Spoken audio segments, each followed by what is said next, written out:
Is going to light you up. He comes from Miami, Florida, and he's going to talk about what Steve Nudelberg says in sales. So please welcome Steve Nudelberg.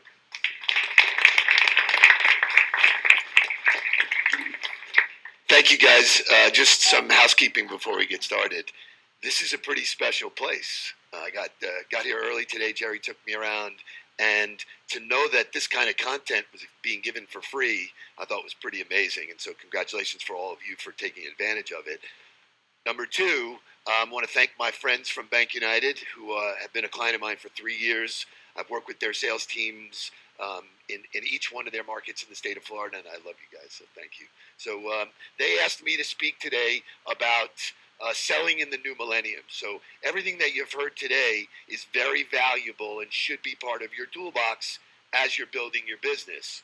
The one thing that they did not talk about is what happens when you get face-to-face with people. Everything was digital. The internet is so strong, yes, indeed. But you know what? At some point, you're going to be face-to-face with somebody that you need to influence them making a decision. And that's what I'm going to talk about today. So two things. There are the rules of engagement. People seem to forget in this digital world that there is a way to act and a way to behave and a way to treat yourself in order to be successful. And then I'm going to talk about social media as it relates to selling. It was the previous presentation was great. It talked about how to build a brand in social media. I'm going to talk about how you build your own brand and how what you say and how you say it is all about you and how you present it. So this is a great quote, right? I love it because I think no matter what business you're in, no matter what you do in life, it's always about selling. So any of you who have kids, right, you know that they're selling you sometimes. So it's the number one business skill that is the hardest. Anybody in here have a degree in sales? Oh, really? How many people have been in their business for more than 5 years? How many more than 10? Okay, so you have a degree, by the way. Just for some reason, the selling profession is not recognized the same as other professions, but trust me, the same skill sets, the same professionalism needs to be exhibited in every single thing that you do. So I've come up with these, well, let me tell you a little bit about myself first. So I'm a career sales guy, just having some fun showing you how I started, bearded afro.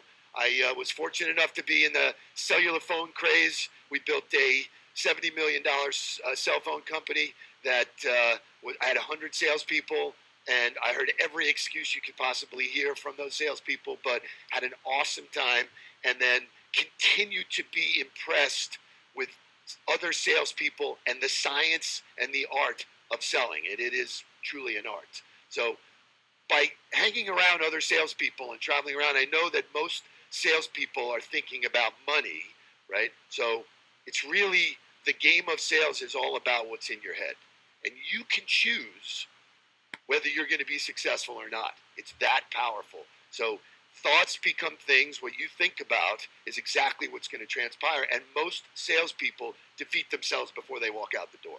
They're already talking to themselves worse than they'd allow anybody to talk to them. So I've come up with these rules of engagement, right, which are, I've learned from everybody that I've been around. I take notes and I understand these things that they do on a regular basis. For those of you who are into sports, the Magic guys are here. They go out and they practice and they do something every single day and they get good at it. So it becomes instinctive how they behave. And it's the same thing with sales. So, oh, have I got your attention now? Good. Because we're adding a little something to this month's sales contest. As you all know, first prize is a Cadillac Eldorado. Anybody want to see second prize? Second prize is a set of steak knives. Third prize is you're fired. Anybody ever see that movie? Glenn Ross. So it's actually very accurate in terms of how most sales operations how they operate on a daily basis. But the first rule is to understand the game that no matter what, you are either selling or you're being sold. And so when you think about that, the next time you have an interaction with anybody, think about what role you're playing, right? And understand that it's an art. And those of you who have kids, listen to your kids as they come up to you. they're definitely selling you on something. Whatever you want. If you want to get in a restaurant and there's no reservation, you're selling or you're being sold. Something is happening there. Understanding that give and take is really significant. Rule number 2, and I love this one. Anybody play cards or anybody? So it's all the game of luck. Well, luck is for those that are unprepared.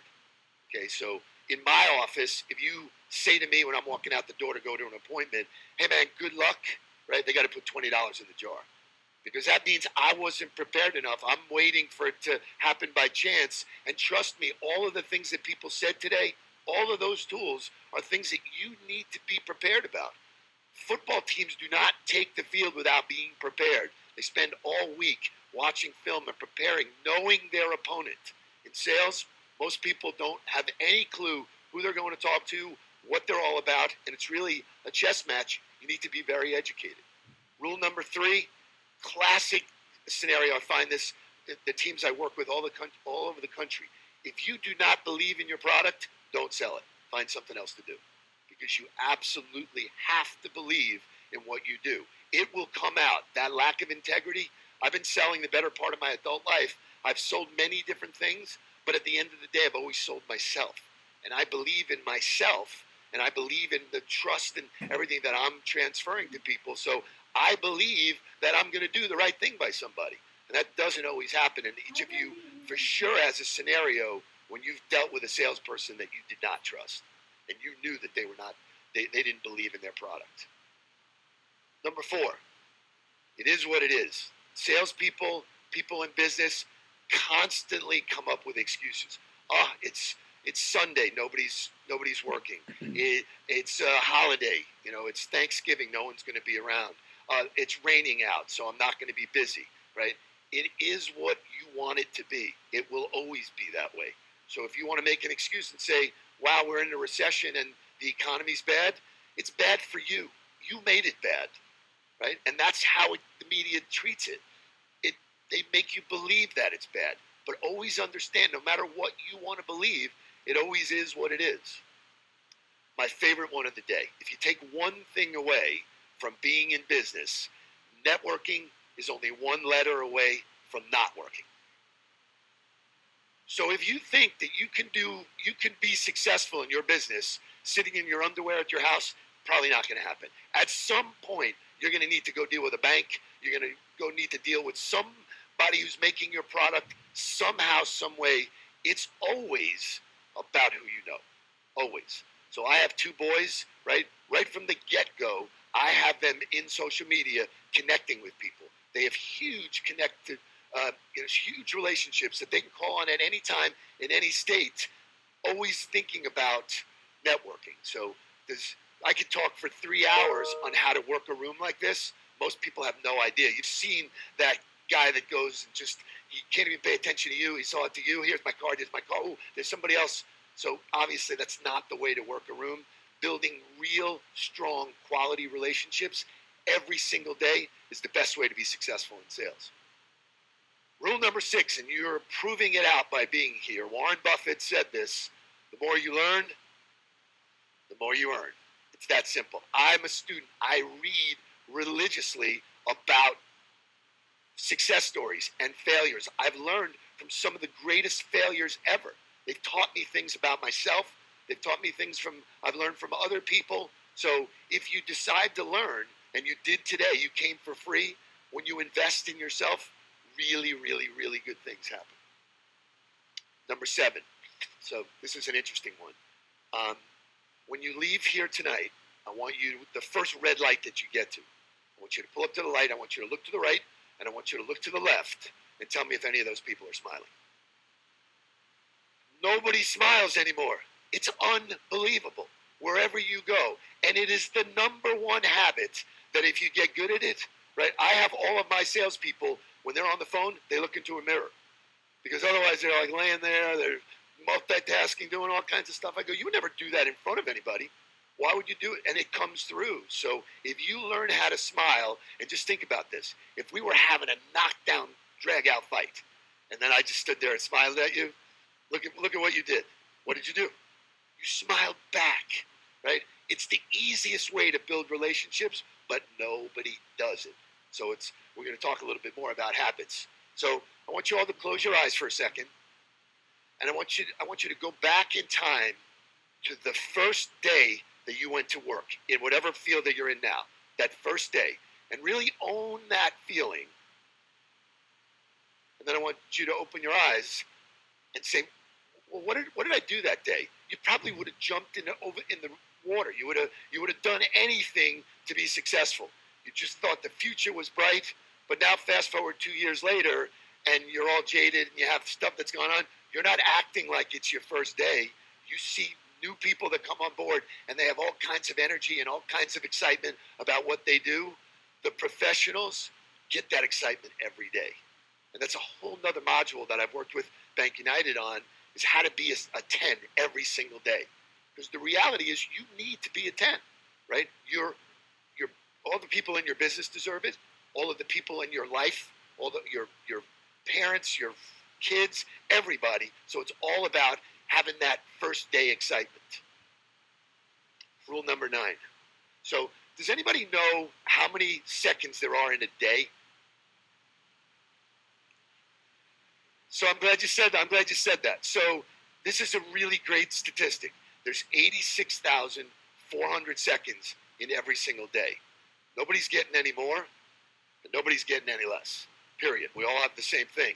So the next time you or anybody in your immediate area say, I don't have time, well, they've made a choice to do something else that they think is more important. Period. It's that simple. There's no such thing. We all have the same time. So you got to figure out every single minute of the day is what you're doing at that particular moment the most important thing you could be doing. And in any business, if it's not producing revenue, find someone else to do it.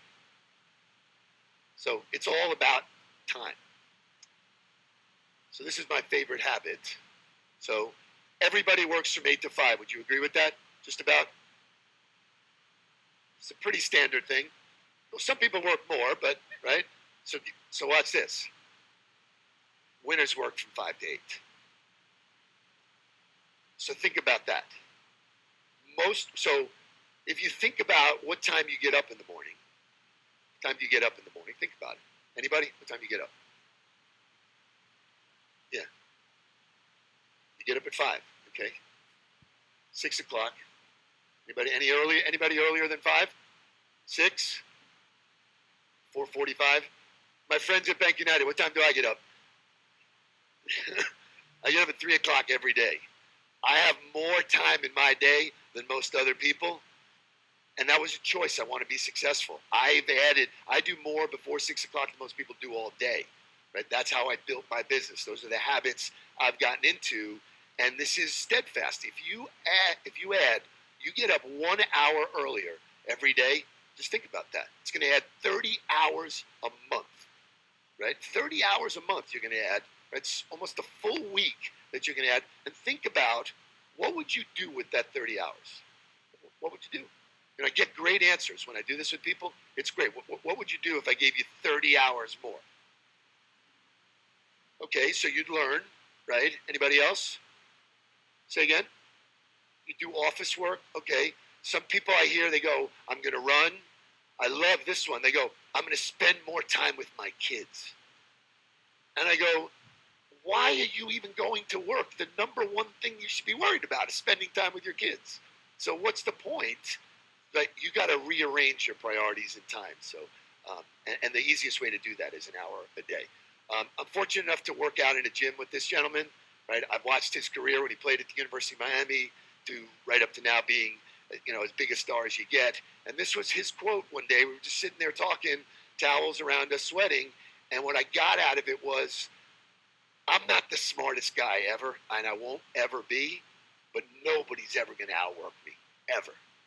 Right? And so you got to think about, you own your own business, big or small, right? Are you the hardest worker? Are you complaining about being the hardest worker? I love it. I embrace it. In my organization, I'm the hardest worker.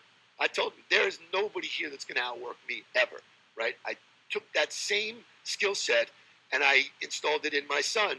My son is a college football coach. Last year he coached with the Gators. He's now he's at Nevada Reno. He's 29 years old. He's got incredible work ethic. The one thing that people say around is, man, you grind. I just got done doing some work with Damon John. He grinds. He's emailing me at 3:30 in the morning. People who are successful and really want it, they work hard. There's no substitute to the work. And then the last rule, and some people talked about it. Patty was great. I thought she was really awesome because it is all about, your body language.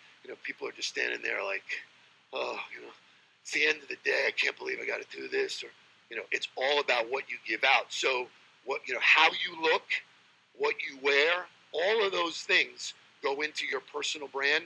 Does anybody know what a personal brand is? So if I said fast food hamburgers to you, what would you say? McDonald's, right? If I said overnight delivery, what would you say? FedEx. So they've spent millions and billions of dollars educating you on what that brand stands for. What does your brand stand for, right? If you know me for less than 5 minutes, you already have an impression, as Patty said, of what my brand is. So if I told you my brand was shy, what would you think? Doubtful, right? So figure out what your brand stands for. You can be anything you want to be as long as it's genuine. And the one piece of advice, and I'll talk a little bit further about it in social media, is you can't be something you're not. Not as a business and not as a human being. You have to be genuine. That's what people tend to buy. Now, I'm going to give you the 6 most expensive words in business.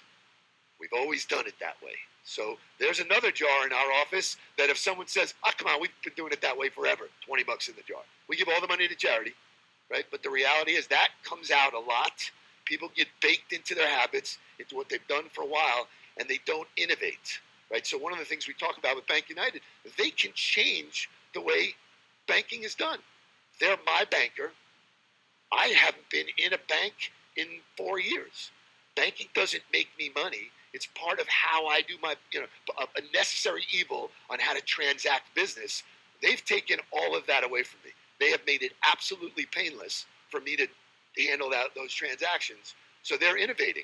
My previous bank didn't do that. They could have. So you can set the rules in whatever business you're in. Who would have thought that every city I go into, I can just tap a button and there's a driver waiting for me? Uber's the most unbelievable thing ever. And it cost me like $4, man. It's incredible. So these things, the Google guys are all about innovation. Somebody's breaking the paradigm, So this thought process is really damaging just to get caught up in how it's always been done. So I don't know how much time I have. I'm pretty good, I guess.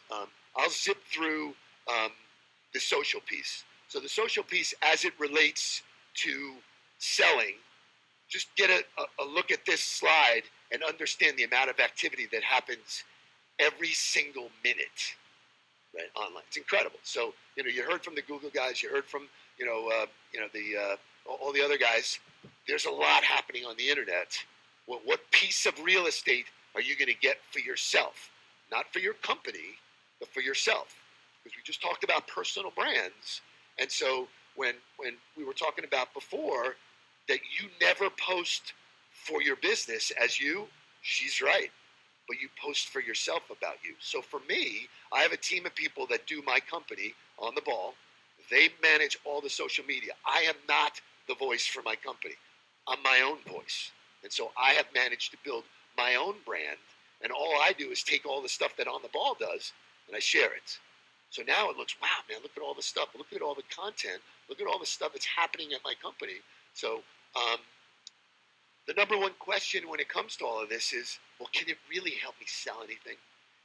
People who are involved in social media for brand purposes are having a real difficult time with ROI.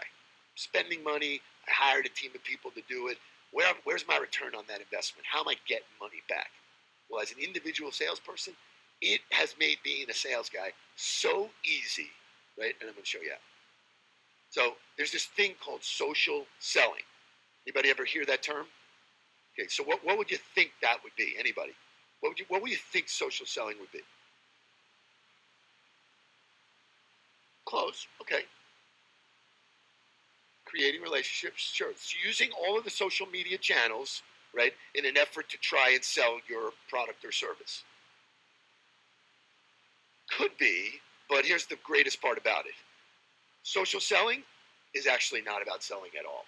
It has absolutely nothing to do with selling, which is why the old school sales mentality is having a real hard time with this. Because their guys jumping on board going, hey man, I got a better rate than you, and I can do this, and I can do.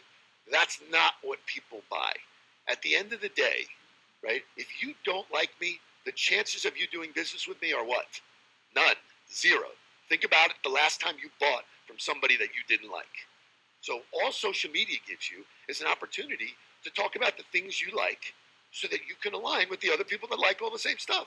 So it doesn't matter what it is you like, but if you like dogs or you like cats or you like food or you like guns, it doesn't matter.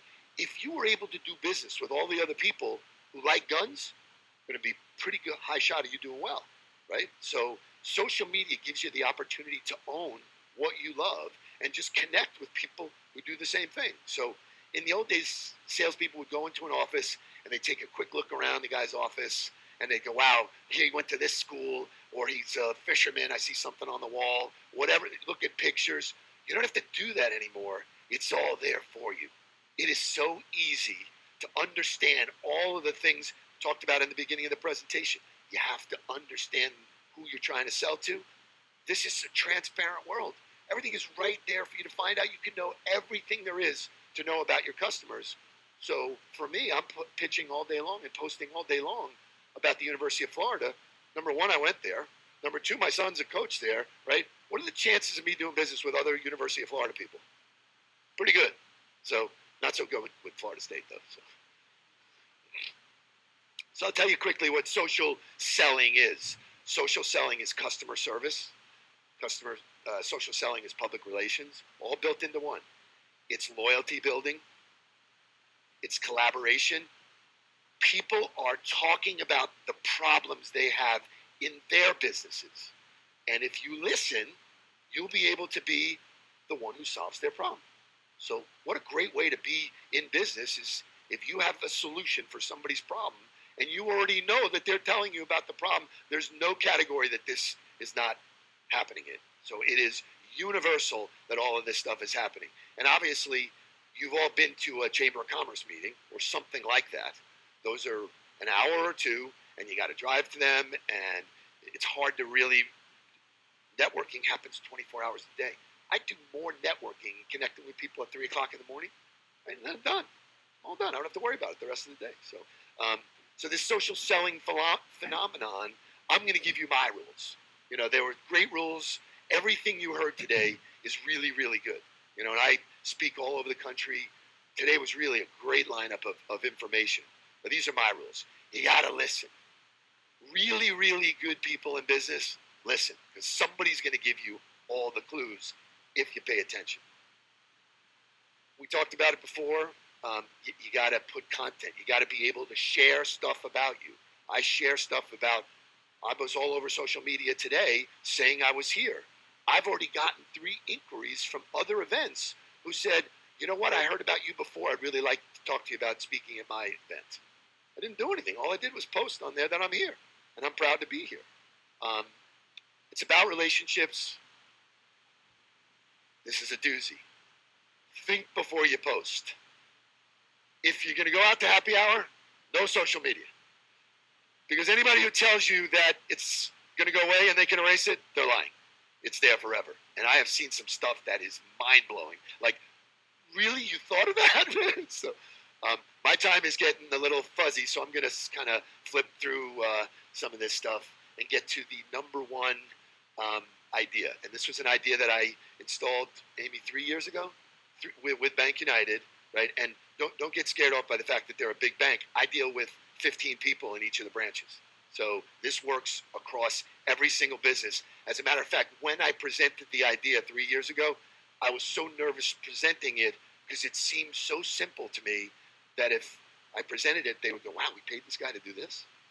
So here's the trick. Okay, so there's a program called 50 Cups of Coffee. So please, nobody in this room tell me you don't drink coffee because it has nothing to do with coffee. Okay, what do you think it is?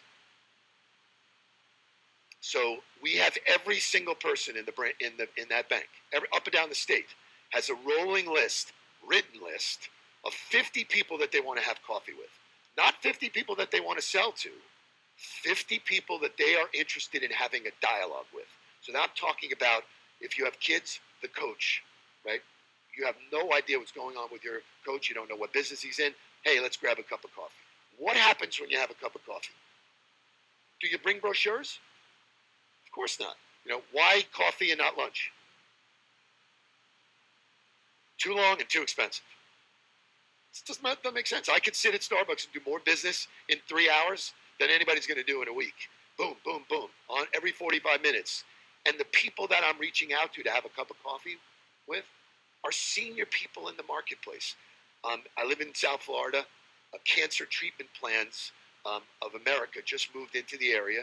Right? I reached out to the CEO through LinkedIn, and I said to him, through LinkedIn, hey, we don't know each other yet, but I really admire what your company is doing, and I would love to grab a cup of coffee. Right? He emailed back a week later, so it wasn't top of mind for him. But a week later, he said, I'll meet you at 7 o'clock at this Starbucks, which was 45 minutes from where I live. Right? Absolutely, yes. The best time.